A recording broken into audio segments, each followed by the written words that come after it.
Welcome to seeker. നമ്മൾ ഇന്നത്തെ ക്ലാസ്സിൽ ഡിസ്കസ് ചെയ്യാൻ പോകുന്നത് പ്ലെയിൻ ടേബിൾ സർവേയിങ് എന്ന് പറയുന്ന ചാപ്റ്ററിൽ നിന്നും പ്രീവിയസ് ഇയേഴ്സിൽ ചോദിച്ചിട്ടുള്ള ക്വസ്റ്റ്യൻസ് ആണ്. വളരെ പ്രധാനപ്പെട്ട ക്വസ്റ്റ്യൻസ് ആണ്. നമുക്ക് ആദ്യത്തെ ക്വസ്റ്റ്യനിലേക്ക് കടക്കാം. ആദ്യമായിട്ട്, the much suitable plane table surveying on hilly country where it is difficult to measure the horizontal distance. Options: radiation, intersection, traversing, resection. നമുക്കറിയാം നമ്മുടെ പ്ലെയിൻ ടേബിൾ സർവേയിലെ മെത്തേഡ് ഓഫ് പ്ലെയിൻ ടേബിളിംഗ് എന്ന് പറയുന്നത് അല്ലെ, പ്ലെയിൻ ടേബിൾ സർവേ ചെയ്യാൻ വേണ്ടിയിട്ട് 4 മെത്തേഡുകളാണ് main ആയിട്ടുള്ളത്. അതിൽ ഒന്നാമത്താണ് radiation, then intersection, traversing and resection അല്ലെ. അപ്പൊ ആദ്യത്തെ റേഡിയേഷനും ഇന്റർസെക്ഷനും എന്ന് പറയുന്നത് എന്താണ്?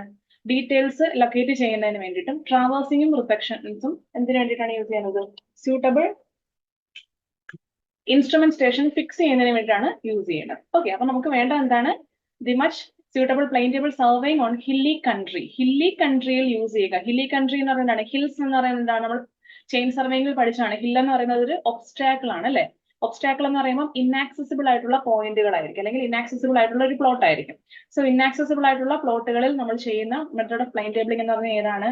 ഇന്റർസെക്ഷൻ മെത്തേഡ് ആണ്. ഓക്കെ, ക്ലിയർ ആയെന്ന് വിചാരിക്കുന്നു. ഇന്റർസെക്ഷൻ മെത്തേഡാണ് നമ്മൾ യൂഷ്വലായിട്ട് ചെയ്യുന്നത്. ഓക്കെ, അടുത്തായിട്ട് നോക്കാം. What are the principles of plane table surveying. നമുക്ക് 2 പ്രിൻസിപ്പിൾ ആയിട്ട് അവർ കൊടുത്തിട്ടുണ്ട്, 2 സ്റ്റേറ്റ്മെന്റ്സ്. സോ അതിൽ ഏതാണ് കറക്റ്റ്, അല്ലെങ്കിൽ രണ്ടും കറക്റ്റ് ആണോ, ഇതാണ് നമുക്ക് നോക്കേണ്ടത്. സോ ഒന്നാമത്തെ സ്റ്റേറ്റ്മെന്റ് ഇതാണ്: an unknown point can be fixed by knowing its direction from 2 known positions. രണ്ടാമത്തെ statement: the whole plot is divided into right angle triangles and trapezium, computing individual areas and adding these areas together to get the area of whole plot.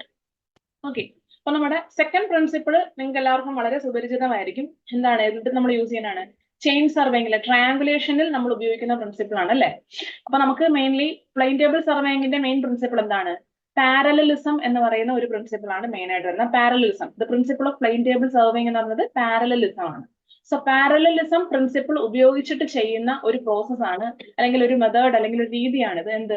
an unknown point can be fixed by knowing its direction from 2 known position. Actually നമ്മുടെ plane table surveying നമ്മൾ പറഞ്ഞ 4 methods ഉണ്ട്.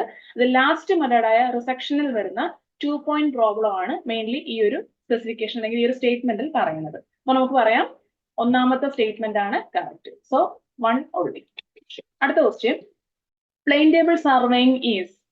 ഒന്നാമത്തെ option: most suitable for preparing small scale maps, particularly advantageous in magnetic area, less costlier than theodolite surveying, all of the above. അപ്പം plain table സർവേയിന് കുറെ അഡ്വാൻറ്റേജസും ഉണ്ട്, ഡിസ്അഡ്വാൻറ്റേജസും ഉണ്ട്. So advantages എന്തെല്ലാം ഞാൻ ജസ്റ്റ് ഒന്ന് പറഞ്ഞേക്കാം. ഒന്നാമത്തെ റാപ്പിഡ് ആൻഡ് ചീപ്പ് ആണ്. പിന്നീട് office work not needed, can compare plotted work with actual features it is sighted, no possibility of omitting details, advantages in magnetic areas, no great skill is needed. അപ്പൊ ഇതൊക്കെയാണ് main ആയിട്ടുള്ള advantages എന്ന് പറയുന്നത്. So നമുക്ക് ഇതിൽ നിന്ന് എന്ത് പറയാം? അതായത് സ്മോൾ സ്കെയിൽ മാപ്പിന് വേണ്ടിയിട്ട് യൂസ് ചെയ്യാൻ പറ്റും, അതുപോലെ എന്താണ് മാഗ്നറ്റിക് ഏരിയയിൽ ഉപയോഗിക്കാൻ പറ്റും, ലെസ് കോസ്റ്റ്ലിയർ ആണ് അല്ലെ. So all of the above ആണ് answer. Next question: the process of putting the plane table into some fixed direction so that the line representing a certain direction on plan is parallel to the direction on the ground. Okay, actually ഇതിപ്പം ഒരു statement ആയിട്ട് പറയുമ്പോൾ നമുക്ക് കുറച്ചുകൂടി വായിച്ച് നോക്കേണ്ടതായിട്ട് വരും. എന്നിരുന്നാൽ പോലും നമുക്ക് ജസ്റ്റ് നോക്കാം എന്താണുള്ളത് അല്ലെ. നമ്മുടെ പ്ലെയിൻ ടേബിളിൽ നമ്മൾ കുറെ ഓപ്പറേഷൻസ് ഒക്കെ ചെയ്യാറുണ്ട്. സോ അതിൽ മെയിൻലി വരുന്നത് എന്താണ്? ഒന്ന് ഫിക്സിംഗ് ആണ് അല്ലെ. പ്ലെയിൻ ടേബിളിനെ നമ്മൾ ട്രിപ്പോഡിന്റെ മുകളിലേക്ക് ഫിക്സ് ചെയ്ത് വെക്കുക. പിന്നീട് എന്താണ്? സെറ്റിംഗ് ആണ്. സെറ്റിംഗ് എന്ന് പറയുമ്പോൾ അതിൽ ലെവലിംഗ് ഉണ്ട്, സെന്ററിംഗ് ഉണ്ട് അല്ലെ, ഓറിയന്റേഷൻ ഉണ്ട്, അതെല്ലാം ഉണ്ട്. അപ്പം മെയിൻലി വരുന്നതെന്ന് വെച്ചാൽ ലെവലിംഗും സെന്ററിങ്ങും ഓറിയന്റേഷനും എല്ലാം നമുക്ക് പ്ലെയിൻ ടേബിൾ സർവേയിങ്ങിൽ വേണം. പക്ഷേ ഈ ഒരു സ്റ്റേറ്റ്മെന്റ് പ്രകാരമുള്ള ഓപ്പറേഷൻ ഏതാണ്? The process of putting the plane table into some fixed direction. Actually നമ്മൾ ഒരു പ്ലെയിൻ ടേബിളിനെ മോർ ദാൻ 1 സ്റ്റേഷനിലേക്ക്, അതായത് ഷിഫ്റ്റ് ചെയ്ത് യൂസ് ചെയ്യുന്ന സമയത്ത് മെയിൻ ആയിട്ട് നമുക്ക് വേണ്ട ഒരു പ്രോസസ് ആണ് ഓറിയന്റേഷൻ എന്ന് പറയുന്നത്. അതായത് the process of setting up the plane table at each of the stations parallel to the position occupied by the starting station. അതായത് നമ്മൾ ആദ്യമേ ഈ എ എന്ന് പറയുന്ന സ്റ്റേഷനിൽ വെച്ച് പ്ലെയിൻ ടേബിൾ സർവേ ചെയ്തതിന് ശേഷം നെക്സ്റ്റ് ബി എന്ന് പറഞ്ഞ സ്റ്റേഷനിലേക്ക് ഷിഫ്റ്റ് ചെയ്ത് കഴിഞ്ഞാൽ എ സ്റ്റേഷനിൽ എങ്ങനെയാണോ പ്ലെയിൻ ടേബിൾ ഇരുന്നത് അതിന് കറക്റ്റ് പാരലൽ ആയിട്ടുള്ള രീതിയിൽ തന്നെ ബി വരണം. അങ്ങനെ പാരലൽ ആക്കുന്ന മെത്തേഡിനെ വിളിക്കുന്ന പേരാണ് എന്ത്? ഓറിയന്റേഷൻ എന്ന് പറയുന്നത്. സോ നമ്മുടെ ആൻസർ വരുന്നത് എന്താണ്? ഓറിയന്റേഷൻ. അടുത്ത question: the instrument used for orienting plane table is. Plane ടേബിളിനെ ഓറിയന്റ് ചെയ്യാൻ വേണ്ടിയിട്ട് നമുക്ക് 2 മെത്തേഡാണ് മെയിൻലി ഉള്ളത്. ഒരു ഇൻസ്ട്രുമെന്റ് യൂസ് ചെയ്യാം, അല്ലാതെ ഇൻസ്ട്രുമെന്റ് യൂസ് ചെയ്യാതെ നമുക്ക് സ്വന്തമായിട്ടും ചെയ്യാൻ പറ്റും. സോ അതിനുള്ള 2 രീതികളാണ്. ഒന്ന് orientation of plane table by trough compass and back sight. So നമ്മൾ ഉപയോഗിക്കുന്ന ഇൻസ്ട്രുമെന്റ് ഏതാണ്? ട്രഫ് കോമ്പസ് ആണ്. ഓക്കെ, ക്ലിയർ ആയെന്ന് വിചാരിക്കും. അടുത്ത question, the method of orienting a plane table with 2 inaccessible points is known as.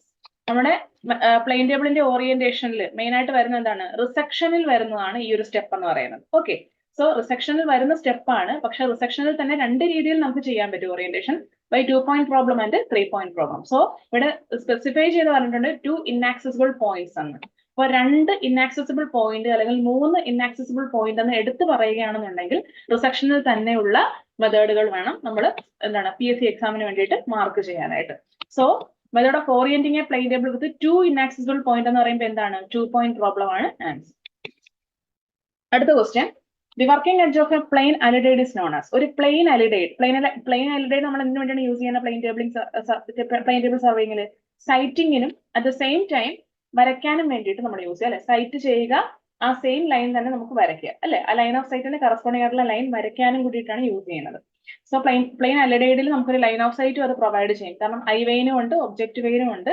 അതുപോലെ തന്നെ നോക്കാം, ഇവിടെ ഉണ്ട് ഐ വെയിൻ അല്ലെങ്കിൽ സൈറ്റ് വെയിനും ഉണ്ട്, ഒബ്ജക്റ്റ് വെയിനും ഉണ്ട്. സോ ഇത് തമ്മിൽ ഉള്ള ഈ ഒരു ഇമാജിനറി ലൈൻ ആണ് എന്തെന്ന് പറയുന്നത്, നമ്മുടെ ലൈൻ ഓഫ് സൈറ്റ് എന്ന് പറയുന്നത്. ആൻഡ് ഓൾസോ ഈ ലൈൻ ഓഫ് സൈറ്റ് നമുക്ക് കറക്റ്റ് വെച്ചതിന് ശേഷം സൈഡിലൂടെ നമുക്കൊരു ലൈൻ വരയ്ക്കാൻ വേണ്ടിയിട്ട് ഒരു എഡ്ജും അതിൽ പ്രൊവൈഡ് ചെയ്ത്, ഗ്രാജുവേഷൻസും ഉള്ള ഒരു എഡ്ജും പ്രൊവൈഡ് ചെയ്തിട്ടുണ്ട്.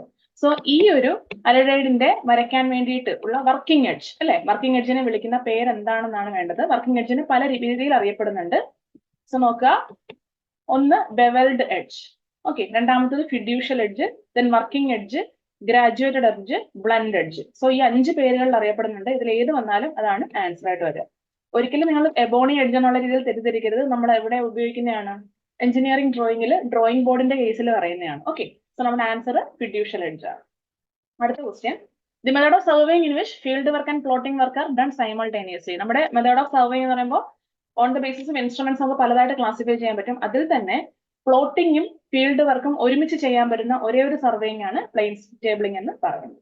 അടുത്ത ക്വസ്റ്റ്യൻ, ഓക്കെ, പ്ലെയിൻ ടേബിളിംഗ് എന്ന് പറയാം. Next question, when the distance between 2 point and the instrument station is either too large or, the instrument station ആണ് ട്ടോ, sorry. So when the distance between 2 point and the instrument station is either too large or cannot be measured with which method is used. അതായത് 2 പോയിന്റിന് ഇടയിലുള്ള distance okay വളരെ കൂടുതലാണെങ്കിലും അല്ലെങ്കിൽ എന്തെങ്കിലും obstacles മൂലം measure ചെയ്യാൻ സാധിച്ചില്ല എന്നുണ്ടെങ്കിലും ഏത് മെത്തേഡ് ഓഫ് പ്ലെയിൻ ടേബിൾ ആണ് നമ്മൾ ഉപയോഗിക്കുന്നത്? ഏതാണ്? നമ്മൾ ഓൾറെഡി പറഞ്ഞു, ഇന്റർസെക്ഷൻ മെത്തേഡ് ആണ്. Okay, next question. ഓക്കെ, അപ്പൊ ഇന്റർസെക്ഷൻ മെത്തേഡ് ആണ്. അപ്പൊ നമ്മൾ എന്ത് ചെയ്യും? ഇന്റർസെക്ഷൻ മെത്തേഡിൽ 2 സ്റ്റേഷൻസ് നമ്മൾ എടുക്കും. സോ 2 സ്റ്റേഷനിൽ നിന്നും നമ്മൾ എന്ത് ചെയ്യുന്നു? പ്ലെയിൻ ടേബിൾ സർവേ ചെയ്യുവാണ് ചെയ്യുന്നത്. Okay, next question, which of the following statement is or are correct about the methods of solving the 3 point problems in plane table surveying? Plane table surveying last മെത്തേഡായ റിസെക്ഷനിലെ 2 എന്താണ് orientation methods ആണ് 2 point problem, 3 point problem. അതിൽ 3 point പ്രോബ്ലത്തിൽ നിന്നാണ് കൂടുതലായിട്ട് നമ്മുടെ PSC എക്സാംസിന് questions വന്നിട്ടുള്ളത്. So 3 point പ്രോബ്ലത്തിൽ നമ്മൾ ഉപയോഗിക്കുന്ന അല്ലെങ്കിൽ ആ ഒരു 3 point പ്രോബ്ലത്തിൽ നമ്മൾ സോൾവ് ചെയ്യാൻ വേണ്ടിയിട്ട് ഉപയോഗിക്കുന്ന പല മെത്തേഡുകൾ ഉണ്ട്. സോ അതെല്ലാം നമുക്ക് ആദ്യമേ ഒന്ന് നോക്കിയേക്കാം. ഒന്നാമതായിട്ട് മെക്കാനിക്കൽ മെത്തേഡ് ഉണ്ട്, then graphical method, Lehmann's method. Mechanical മെത്തേഡിനെ വിളിക്കുന്ന മറ്റൊരു പേരാണ് tracing paper method. Graphical method Bessel solution അല്ലെങ്കിൽ ബെസൽ മെത്തേഡ്.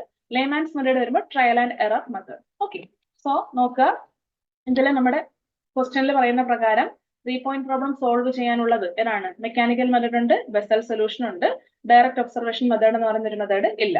സോ 1 ഉം 2 ഉം ആണ് കറക്റ്റ് ആയിട്ടുള്ള answer.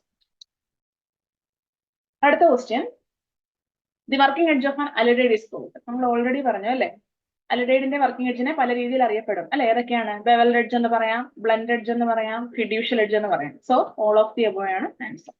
Next question, in plane tabling the straight lines, angles and triangles are constructed by. ഏത് മെത്തേഡ് ഉപയോഗിച്ചിട്ടാണ്? നമ്മൾ ഇങ്ങനെയുള്ള പ്രൊട്രാക്ടറോ ഡിവൈഡറോ പ്ലാനിമീറ്ററോ ഒന്നും തന്നെ ഉപയോഗിക്കുന്നില്ല അല്ലെ. സോ നമ്മൾ മെയിൻലി നമ്മുടെ പ്ലെയിൻ ടേബിൾ സർവേ എന്ന് പറയുന്നത് അതിനൊരു ഗ്രാഫിക്കൽ മെത്തേഡ് ആണ്. സോ ഗ്രാഫിക്കൽ മെത്തേഡ് അല്ലെങ്കിൽ ഗ്രാഫിക്കൽ ട്രയാംഗുലേഷൻ എന്നാണ് നമ്മൾ പറയാറുള്ളത്. പ്ലാനിമീറ്റർ നമ്മൾ യൂസ് ചെയ്യുന്നതിനാണ് ഏരിയയൊക്കെ മെഷർ ചെയ്യാൻ വേണ്ടിയിട്ടാണ്. ഓക്കെ, അടുത്ത question, triangle of error is formed in which of the following methods. എവിടെയാണ് ട്രയാംഗിൾ ഓഫ് എറർ ഫോം ചെയ്യുന്നത്? നമുക്ക് റിസെക്ഷനിൽ തന്നെ 2 മെത്തേഡുകളാണ് മെയിൻ ആയിട്ടുള്ളത്. അതിൽ ഒന്നാമത്തതാണ് എന്തെന്ന് പറയുന്നത് 2 point പ്രോബ്ലം, രണ്ടാമത്തത് 3 point problem. So 3 point problem എന്ന് പറയുന്നത് 3 ഇനാക്സസിബിൾ പോയിന്റുകളിൽ നിന്നും റിസെക്ടേഴ്സ് വരയ്ക്കുന്നതിന്റെ ഫലമായിട്ട് നമുക്ക് കിട്ടുന്ന അല്ലെ ഒരു സെന്ററിൽ തന്നെ വരണമെന്നില്ല. സോ ഔട്ട്സൈഡ് ദി ട്രയാങ്കിൾ ആകാം. സോ ഇങ്ങനെ കിട്ടുന്ന ഇതാണ് നമ്മുടെ ഇൻസ്ട്രുമെന്റേഷൻ. ഇത്തരത്തിൽ ഇൻസ്ട്രുമെന്റേഷൻ നമ്മൾ ഫിക്സ് ചെയ്യുന്ന പ്രോസസ് ആണ് റിസക്ഷൻ മെത്തേഡ്. സോ ഈ കേസിൽ നമ്മുടെ എ ബി സി എന്ന് പറയുന്ന 3 ഇന്നാക്സസിബിൾ പോയിന്റിൽ നിന്ന് വരയ്ക്കുന്ന 3 റിസക്ടേഴ്സ് പിയിൽ വന്ന് കൂട്ടിമുട്ടുന്നില്ല, 3ഉം വന്ന് ഒരു പോയിന്റിൽ തന്നെ വന്ന് ഇന്റർസെക്ട് ചെയ്യുന്നില്ല എന്നുണ്ടെങ്കിൽ അവിടെ എന്ത് ചെയ്യും? ഈ ഒരു കണ്ടീഷൻ ഉണ്ടാവും, ഒരു ട്രയാങ്കിൾ അവിടെ ഫോം ചെയ്യും. ഓക്കെ, എന്ന് വെച്ചാൽ അതിന്റെ മീനിങ് എറർ ആണ്, നമ്മൾ ചെയ്ത പ്രൊസീജിയർ എറർ സംഭവിച്ചു എന്നാണ് എന്റെ മീനിങ്. സോ അങ്ങനെ ഫോം ചെയ്യുന്ന, അതായത് 3 റിസക്ടേഴ്സും കൂട്ടിമുട്ടാതെ വരുന്ന കേസിൽ ഉണ്ടാവുന്ന ട്രയാങ്കിളിനെ വിളിക്കുന്ന പേരാണ് ട്രയാങ്കിൾ ഓഫ് എറർ എന്ന് പറയുന്നത്. ഓക്കെ, അപ്പോൾ അത് കറക്റ്റ് ആയിട്ടുള്ള ഓറിയന്റേഷനും കറക്റ്റ് അല്ല എന്നുള്ളത് കൊണ്ടാണ് സോ നമ്മൾ എന്ത് ചെയ്യും? വീണ്ടും നമ്മുടെ പ്രൊസീജിയർ റിപ്പീറ്റ് ചെയ്ത് ചെയ്യും. സോ ട്രയാങ്കിൾ എറർ ഫോം ചെയ്യുന്നത് 3 പോയിന്റ് പ്രോബ്ലത്തിന്റെ കേസിലാണ്. ഓക്കെ, അപ്പം 3 പോയിന്റ് പ്രോബ്ലത്തിന്റെ കേസിൽ തന്നെ ലേമാൻസ് മെത്തേഡിലാണ് ട്രയാങ്കിൾ ഓഫ് എറർ ഫോം ചെയ്യുന്നത്. Okay, next question.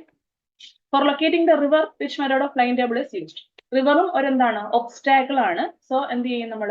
Intersection method ആണ്. ലൊക്കേറ്റിംഗ് റിവർ, ലൊക്കേറ്റിംഗ് ഫീച്ചേഴ്സിനെ ലൊക്കേറ്റ് ചെയ്യണം. സോ റിവറിന്റെ കേസ് വരുമ്പോൾ ഇന്റർസെക്ഷൻ ആണ്. Next question. The process of determining the plotted position of the station occupied by the plane table by means of sites taken towards known points, location of which have been plotted is. അതായത് നമ്മൾ already പറഞ്ഞു, ഇന്നാക്സസിബിൾ ആയിട്ടുള്ള പോയിന്റുകൾ ഉപയോഗിച്ചിട്ട് നമ്മൾ പുതിയ instrument station locate ചെയ്യുന്ന മെത്തേഡിനെ വിളിക്കുന്ന പേരാണ് റിസക്ഷൻ മെത്തേഡ് എന്ന് പറയുന്നത്. അതിന് 2 ഇന്നാക്സസിബിൾ പോയിന്റ് ആണ് ഉപയോഗിക്കുന്നതെങ്കിൽ 2 പോയിന്റ് പ്രോബ്ലം മെത്തേഡ്, 3 എണ്ണമാണ് ഉപയോഗിക്കുന്നതെങ്കിൽ 3 പോയിന്റ് പ്രോബ്ലം മെത്തേഡും ആയിരിക്കും. അടുത്ത ക്വസ്റ്റ്യൻ.